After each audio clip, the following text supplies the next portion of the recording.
All right, thank you. Shut the door.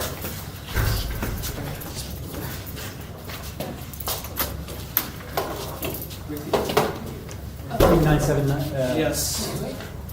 You're done there. I'm sorry, what team? Oh, okay. Yeah. Thank you. Okay. Yeah, we'll do this.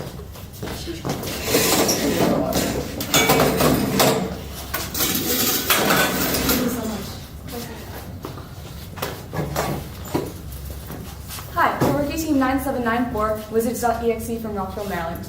My name is Reethi, and I was the project manager, and I also helped work on the robot. My name's Anam, and I was the marketing and treasury lead. My name is Ishan. I'm in 8th grade, and I was the hardware lead. I also was a systems engineer who made sure that the hardware and the software worked together.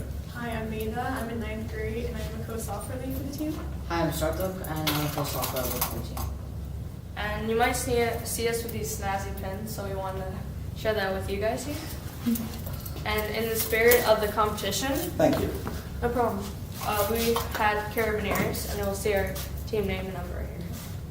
So a couple of our team members aren't here today because they had prior commitments, and our team was a last-minute entry.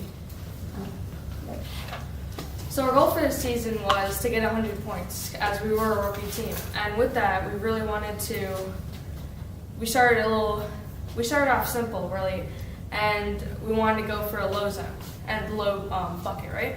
But as along the season, we got a little more ambitious, and we wanted to hang. And actually, in our recent qualifier, we met our goal, which we were really happy about, and we are actually the finalist alliance captain. We also ran our autonomous every single match, the 10 matches that we ran, and we scored in every single match that we did it. Over 100 points, and overall our score was over 100. So also, our robot has gone through many iterations since the beginning of the year. So first, the drivetrain.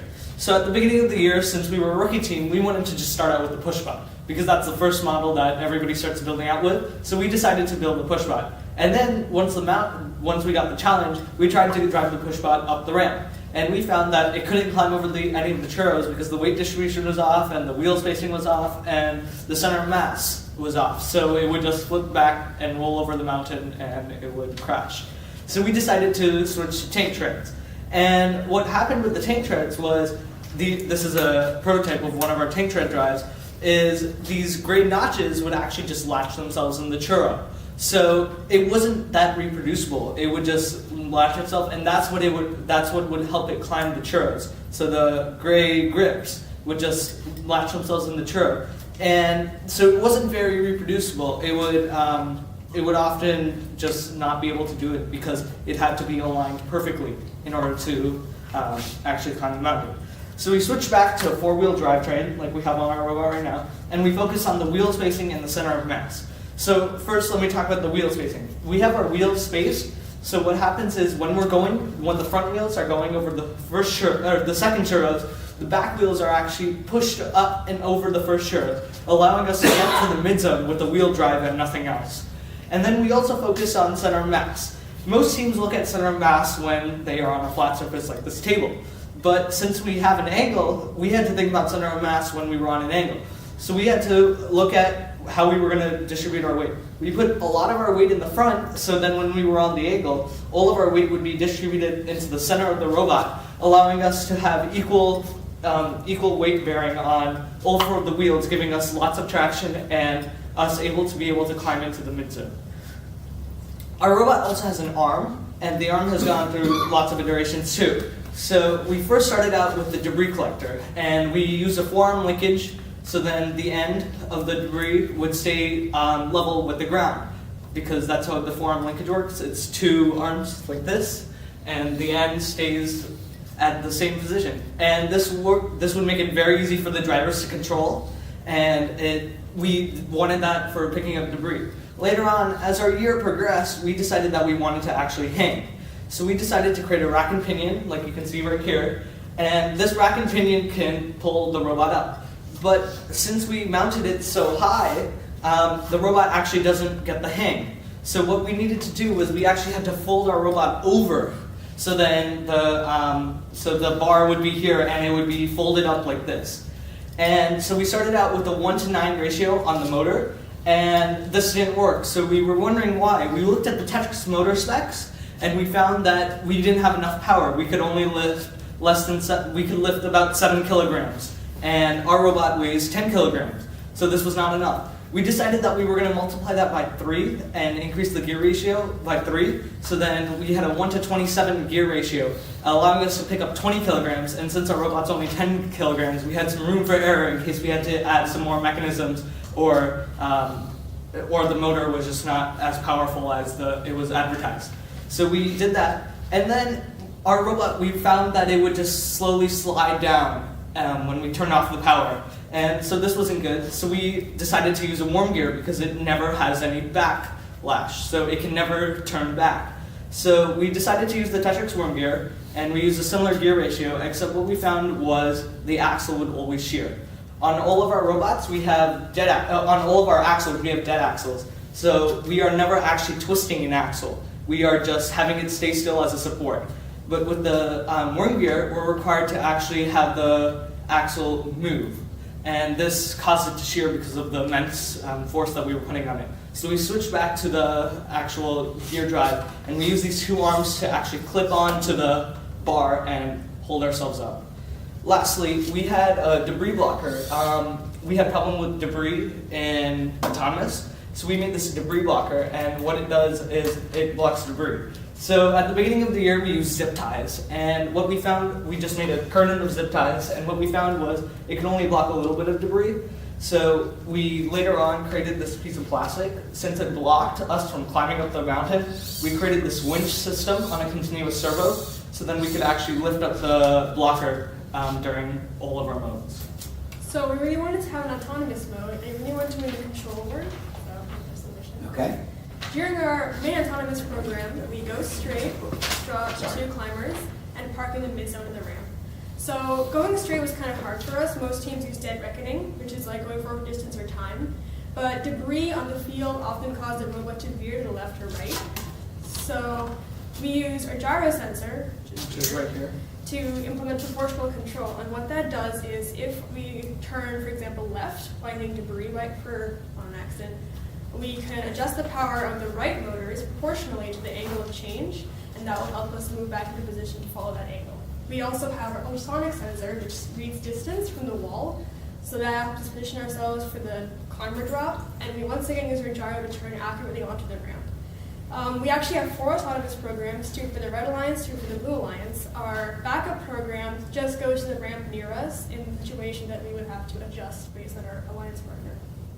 To test out our programs, we use Vivian, Which is right here. our test bot. So this allows us to program while the robot team was still working on the robot. This way we didn't have to save our programming for the very end. And also, our code could adapt as the robot changed. When programming the teleop, the drivers and the software team worked closely to ensure that the movements and controls were consistent, as well as precise. In our teleop, we have control pad button features, which move the robot forward and backwards at constant speeds. And instead of using the joysticks to turn, we use the triggers on the gamepads to pivot our robot. This way, the drivers have an easier time moving around, and it's easier to drive. After our last qualifier, we implemented state machines in our robot.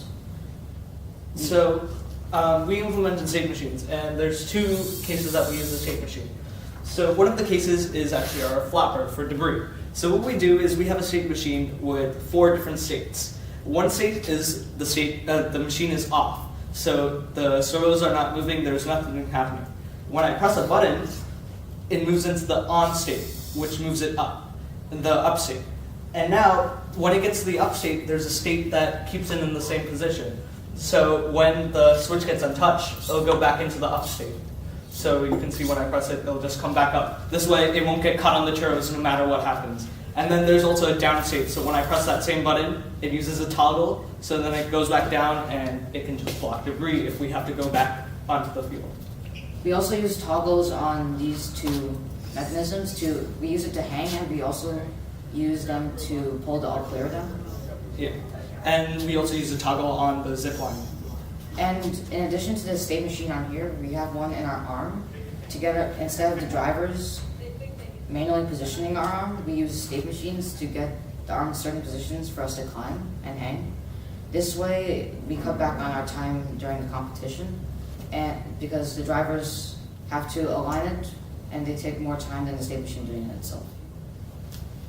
So looking at our team now, it's hard to believe that we come from over 6 different schools in Montgomery County, and we were inspired by our passion for robotics to come together and form this rookie FGC team.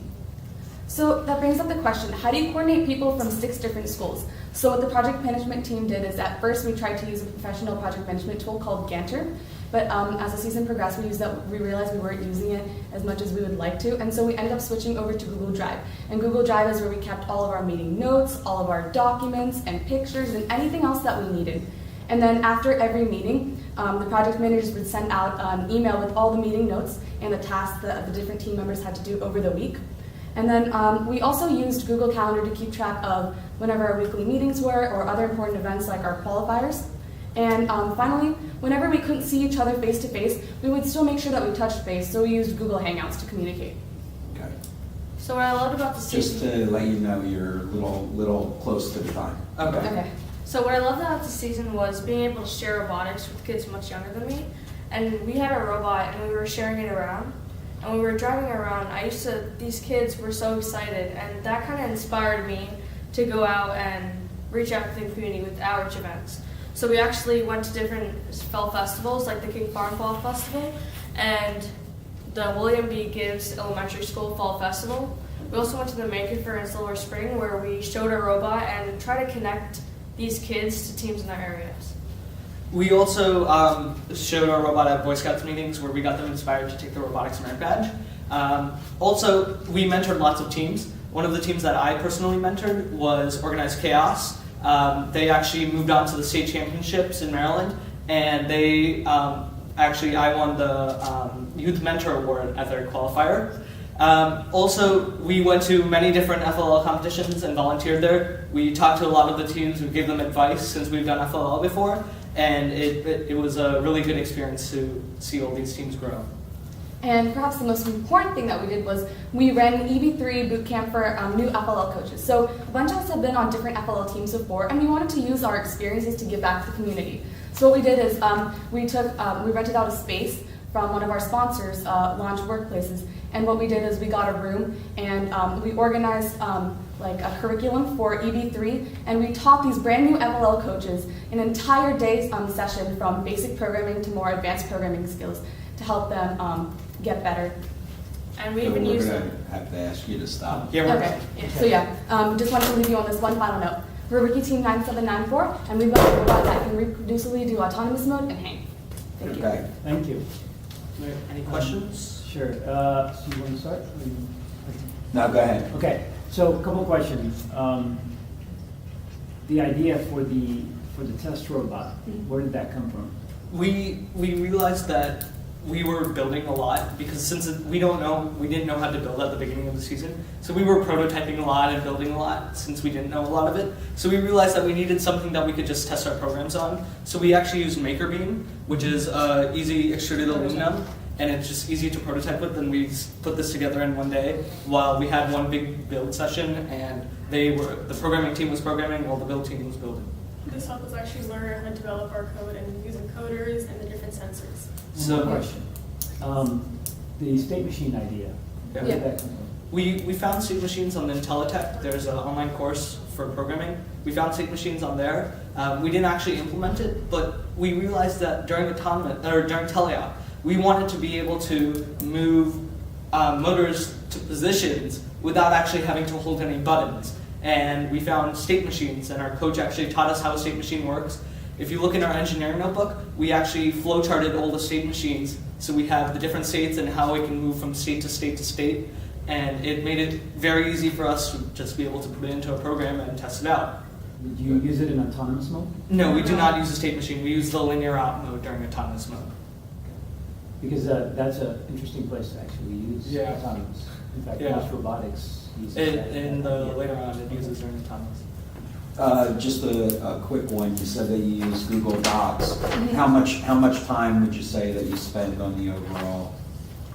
So we spent a lot of time making sure that all of our documents were on there, and Because we use Google Drive, it was really easy for the different team members to access the different documents wherever they were. So, like, if one person didn't come to the meeting, we can say, okay, you can look at the meeting notes, they're on the Google Drive. Approximately how much time a week, though? would you spend? We put at least an hour a week Yeah. in total. All of our engineering notebook entries were actually Whoa. also in the drive. So after the meeting, we would assign one person, and I think that person would spend between 20 and So 15 maybe- minutes, 20 and 30 minutes writing up that entry. Okay, All right. very good. We gotta Great. move Move on. on. All Thank you. right. Very- Thank you so very much for your nicely time. done. Thank Very you. nice Thank you of for your you. time. Thank you. Just came on this.